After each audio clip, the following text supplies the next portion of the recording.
Hi everyone, welcome to my YouTube channel. ಎಲ್ಲರೂ ಹೇಗಿದ್ದೀರಾ? ಚೆನ್ನಾಗಿದ್ದೀರಾ ಅಂತ ಅಂದ್ಕೊಂಡಿದ್ದೀನಿ. ನಾನು ಇಲ್ಲಿ ತುಂಬ ಸುಲಭವಾಗಿ ಕಾಯಿ ಹೋಳಿಗೆ ಹೇಗೆ ಮಾಡೋದು ಅಂತ ತೋರಿಸ್ತಾ ಇದ್ದೀನಿ. ಯಾರು ಕೂಡ ವಿಡಿಯೋ ಸ್ಕಿಪ್ ಮಾಡಿದೆ ಕೊನೆ ತನಕ ನೋಡಿ. ಇನ್ನೂ ಯಾರೆಲ್ಲ ನಮ್ಮ ಚಾನಲ್ನ ಸಬ್ಸ್ಕ್ರೈಬ್ ಮಾಡ್ಕೊಂಡಿದ್ಲು ಪ್ಲೀಸ್ ಸಬ್ಸ್ಕ್ರೈಬ್ ಮಾಡ್ಕೊಂಡು ನೋಡಿ, ಸಪೋರ್ಟ್ ಮಾಡಿ. ಬನ್ನಿ ಹೇಗೆ ಮಾಡೋದು ಅಂತ ನೋಡೋಣ. ನಾನಿಲ್ಲಿ ದೇವ್ರಿಗೆ ಹೊಡೆದಿದ್ದು ಚಿಕ್ಕ ಕಾಯಿ ಇತ್ತು, ಅದನ್ನೇ ಪೀಸ್ ಮಾಡಿಟ್ಕೊಂಡಿದ್ದೀನಿ. ಇದು ಒಣಗಿದೆ ಅರ್ಧ, ಅದಕ್ಕೋಸ್ಕರ ತುರಿಯೋಕ್ಕೆ ಬರಲ್ಲ. ತುರಿಯೋಕ್ಕೆ ಬಂದರೆ ತುರಿದಿಟ್ಕೊಳ್ಳಿ. ಹಾಗೆ ಇದನ್ನು ತೆಳುವಾಗಿ ಪೀಸ್ ಮಾಡ್ಕೊಳ್ತೀನಿ.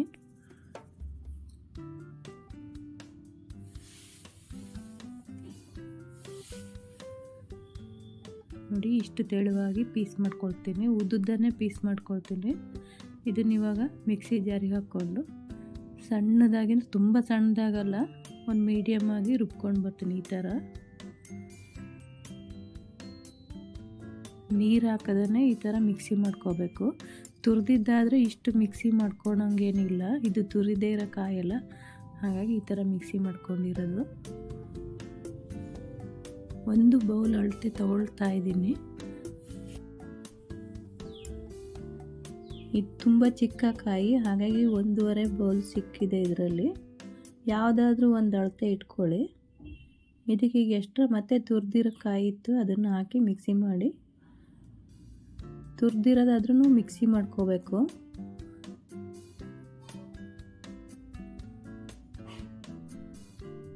ನೋಡಿ, ಇವಾಗ ಅರ್ಧ ಇದೆ. ಇದು ಒಟ್ಟು ಈ ಬೌಲಲ್ಲಿ 2 ಬೌಲ್ ಇದೆ. 2 ಬೌಲು ಕೊಬ್ಬರಿ ಇದೆ ಅದರಲ್ಲಿ. ಇದು ಹಸಿದೆ. ಇದು ಈಗ ಅರ್ಧ ಬೌಲ್ನಷ್ಟು, ಅದೇ ಅಳತೆಯಲ್ಲಿ ಅರ್ಧ ಬೌಲ್ನಷ್ಟು ಚಿರೋಟಿ ರವೆ ತಗೊಳ್ತಾ ಇದ್ದೀನಿ.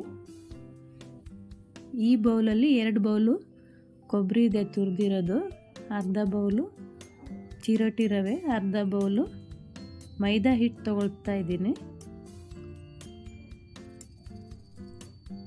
2 ಕೊಬ್ಬರಿಗೆ ಒಂದಾದರೆ ಸಾಕು. ಸ್ವಲ್ಪ ಉಪ್ಪು, ಒಂದು ಚಿಟಿಕೆಯಷ್ಟು ಉಪ್ಪು ಹಾಕ್ಕೊಂಡಿದ್ದೀನಿ. ಸ್ವಲ್ಪ ಅಂದರೆ ಅದು ಸಹ ಒಂದು ಚಿಟಿಕೆಯಷ್ಟು ಅರಿಶಿನ ಪುಡಿ ಹಾಕ್ಕೊಂಡಿದ್ದೀನಿ. ಇದನ್ನೊಂದು ಸಲ ಹಾಗೇ ಚೆನ್ನಾಗಿ ಮಿಕ್ಸ್ ಮಾಡ್ಕೋಬೇಕು.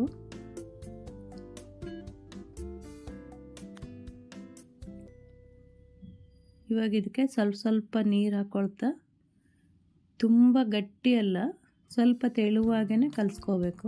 ತುಂಬ ತೆಳುವೂ ಅಲ್ಲ, ತುಂಬ ಗಟ್ಟಿನೂ ಅಲ್ಲ, ಆ ಥರ ಕಲಿಸ್ಕೋಬೇಕು.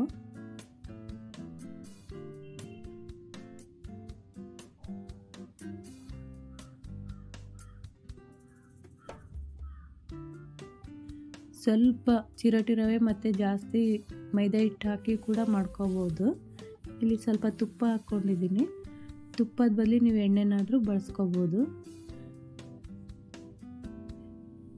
ಆಗ ಬಿಸಿ ಮಾಡ್ಕೊಂಡಿರಲಿ, ಬೇಗ ಗಟ್ಟಿಯಾಗ್ಬಿಡುತ್ತೆ ಚಳಿಗೆ. ತುಂಬ ಮಳೆ ಅಲ್ಲ ಇಲ್ಲಿ. ನೋಡಿ, ಇದನ್ನ ಕಲಸಿ ಮುಚ್ಚಿಡ್ತಾ ಇದೆ ಮೇಲ್ಗಡೆ ಸಹ ತುಪ್ಪ ಹಾಕಿ. ಇದು 2 ಬೌಲಿಗೆ 1 ಬೌಲು ಪುಡಿ ಮಾಡಿಟ್ಕೊಂಡಂಥ ಬೆಲ್ಲ ಹಾಕ್ಕೊಳ್ತಾ ಇದ್ದೀನಿ. 2 ಬೌಲಿಗೆ 1 ಬೌಲ್ ಕರೆಕ್ಟಾಗುತ್ತೆ. ನಿಮಗೆ ಬೇಕಾದರೆ ಸ್ವಲ್ಪ ಜಾಸ್ತಿ ಹಾಕ್ಕೊಳ್ಳಿ, ತುಂಬ ಬೇಡ. ಇದಕ್ಕೆ 1 ಸ್ಪೂನು ಇಲ್ಲದ್ರೆ 2 ಸ್ಪೂನು, ಚಿಕ್ಕ ಸ್ಪೂನು ಅದರಲ್ಲಿ ನೀರು ಹಾಕ್ಕೊಂಡಿದ್ದೀನಿ. ಬೆಲ್ಲ ಕರಗಬೇಕಷ್ಟೇ, ತುಂಬ ನೀರು ಹಾಕೋದೇನು ಬೇಡ. ನೋಡಿ, ಇವಾಗ ಎಲ್ಲ ಬೆಲ್ಲ ಕರಗಿದೆ, ಕುದೀತಾ ಇದೆ. ಬೆಲ್ಲ ಕರಗಿ ಪಾಕ ಏನು ಬೇಡ. ಈಗ 2 ಬೌಲ್ ಆಗುವಷ್ಟು ತುರಿದು ಮಿಕ್ಸಿ ಮಾಡಿ ಇಟ್ಕೊಂಡಂಥ ಕೊಬ್ಬರಿ ಹಾಕ್ಕೊಳ್ತಾ ಇದ್ದೀನಿ. ಹಾಕಿದ್ದನ್ನ ಸಣ್ಣ ಉರಿ ಮಾಡಿಕೊಂಡು ಚೆನ್ನಾಗಿ ಮಿಕ್ಸ್ ಮಾಡ್ಕೋಬೇಕು. ಕೊಬ್ಬರಿದು ಒಳಗೆ ನೀರೆಲ್ಲ ಇರುತ್ತಲ್ಲ, ಅದೆಲ್ಲ ಹೋಗೋವರೆಗೂ ಮಿಕ್ಸ್ ಮಾಡ್ಕೊಳ್ತಾ ಇರಬೇಕು.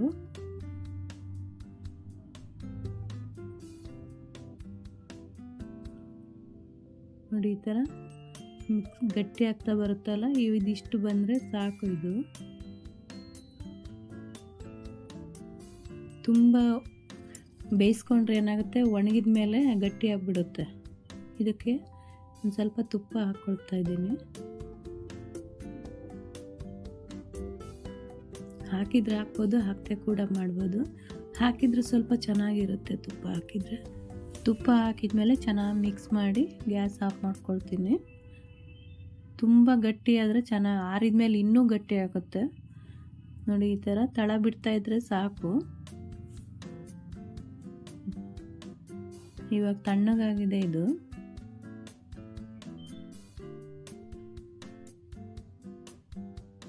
ನಿಮಗೆ ಎಷ್ಟು ದೊಡ್ಡದು ಬೇಕೋ ಅಷ್ಟು ದೊಡ್ಡದು ಹೋಳಿಗೆ ಮಾಡಿ. ಚಿಕ್ಕದು ಬೇಕಾದ್ರೆ ಸ್ವಲ್ಪ ತೊಗೋಬೇಕು, ಜಾಸ್ತಿ ಬೇಕಾದ್ರೆ ದೊಡ್ಡದು ಬೇಕಾದ್ರೆ ಸ್ವಲ್ಪ ಜಾಸ್ತಿ ತೊಗೋಬೇಕು. ನೋಡಿ ಅದು ಕೂಡ ನೆಂದಿದೆ, ಕಣ್ಕ ಕೂಡ. ನಾನಿಲ್ಲಿ ದೊಡ್ಡದು ಮಾಡಿದ್ದೀನಿ, ಒಂದು 8 ಆಗಿದೆ ಅದಷ್ಟೇ.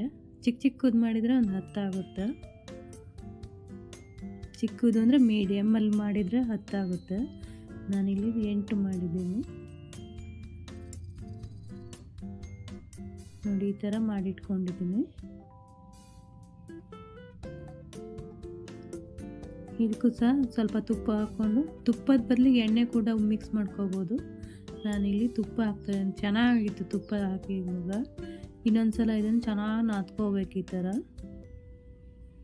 ಈ ಥರ ಎತ್ತಾಕ್ಬೇಕು, ಹಂಗಾದ್ರೆ ಚೆನ್ನಾಗಿ ಬರುತ್ತೆ. ನಮಗೆ ಮೇಲ್ಗಡೆ ನಾವು ಮನೆಯಾಗಿರೋದ್ರಿಂದ ಕೆಳಗಡೆ ಸೌಂಡ್ ಆಗುತ್ತೆ ಅಂತ ನಿಧಾನಕ್ಕೆ ಎತ್ತೆತ್ತು ಹಾಕೊಳ್ತಾ ಇದ್ದೀನಿ.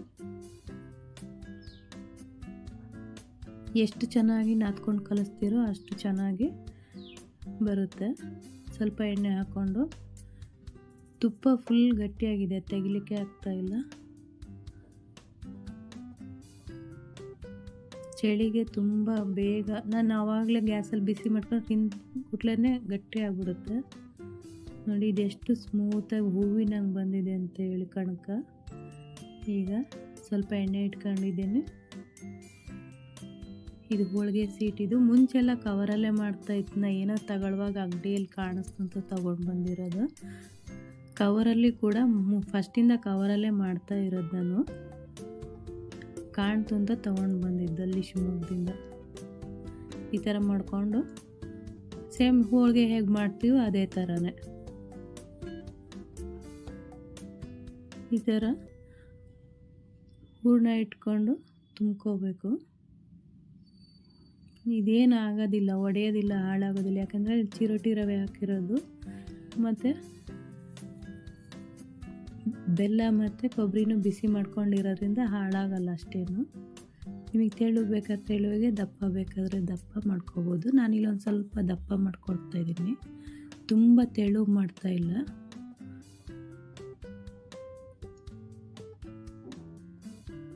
ನೋಡಿ ಈ ಥರ ಇನ್ನೊಂದು ತೋರಿಸ್ತೀನಿ. ಈ ಥರ ಕವರಿಗೆ ಎಣ್ಣೆ ಹಾಕ್ಕೊಂಡು ಸ್ವಲ್ಪ ಕೈಗೆ ಎಣ್ಣೆ ಹಾಕ್ಕೋಬೇಕು. ನಿಮಗೆ ಎಷ್ಟು ಬೇಕು ಅಷ್ಟು ತಗೋಬೇಕು. ಈ ಥರ ಮಾಡ್ಕೋಬೇಕು ರವಂಡಾಗಿ, ಎಲ್ಲೂ ಓಪನ್ ಆಗದೆ ರೀತಿ. ನೋಡಿ ಈ ಥರ ಮಾಡಿಕೊಂಡು ಮಧ್ಯೆ ಇಟ್ಕೊಂಡು ಇದು ಒಳ ಹಾಕ್ತಾ ಹೋಗ್ಬೇಕು.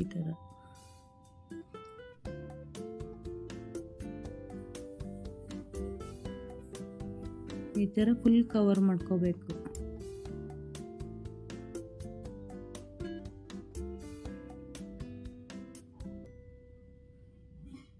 ಮಧ್ಯ ಪ್ರೆಸ್ ಮಾಡಿದರೆ ಎಲ್ಲ ಕಡೆ ಒಂದೇ ಥರ ಬರುತ್ತೆ. ಇವಾಗ ಫಸ್ಟ್ ಹಾಕಿದಕ್ಕಲ್ಲ ಒಂದು ಸ್ವಲ್ಪ ಎಣ್ಣೆ ಹಾಕಿ ಇದಕ್ಕೂ ಸಹ ಕೈಯಲ್ಲಿ ಎತ್ಕೊಂಡು ಈ ಥರ ಎಣ್ಣೆ ಹಾಕ್ಕೊಂಡು ಈ ಥರ ಮಾಡ್ತಾ ಹೋದರೆ ಅಗಲ ಆಗುತ್ತೆ. ಈ ಥರ ಆಗಲಿಲ್ಲ ಅಂದರೆ ಉತ್ಕೊಂಡಾದರೂ ಚಪಾತಿ ಉತ್ತಿರಲ್ಲ ಅದು, ಆ ಥರನಾರು ಮಾಡ್ಕೋಬೋದು. ಹಗುರವಾಗಿ ಉತ್ಕೋಬೇಕಷ್ಟೆ.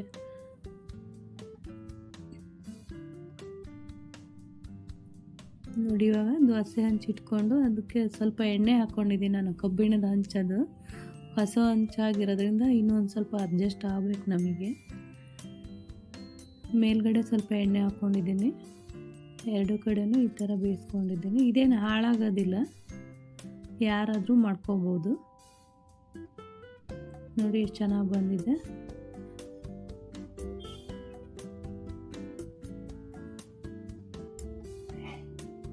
ನಾ ಮೊಬೈಲ್ ಆನ್ ಇದೆ ಅಂತ ಅಂದ್ಕೊಂಡಿರ್ತೀನಿ, ಅದು ಆನೇ ಇರೋದಿಲ್ಲ. ಆಮೇಲೆ ನೋಡುವಾಗ ತಿರ್ಸಿ ಆಗಿರುತ್ತೆ ನಂದು.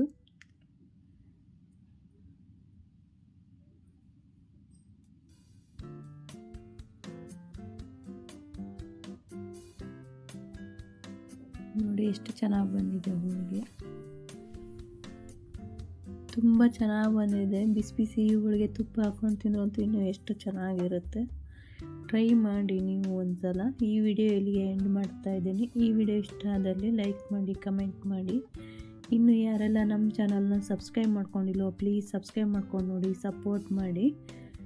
ಜಾಸ್ತಿ ವ್ಯೂಸ್ ಆದಷ್ಟು ಖುಷಿ ಆಗ್ತಾಯಿದೆ. ಇತ್ತೀಚೆಗಂತೂ ವ್ಯೂಸೇ ಆಗ್ತಾಯಿಲ್ಲ, ಬೇಜಾರಾಗ್ತಾಯಿದೆ. Thank you for watching.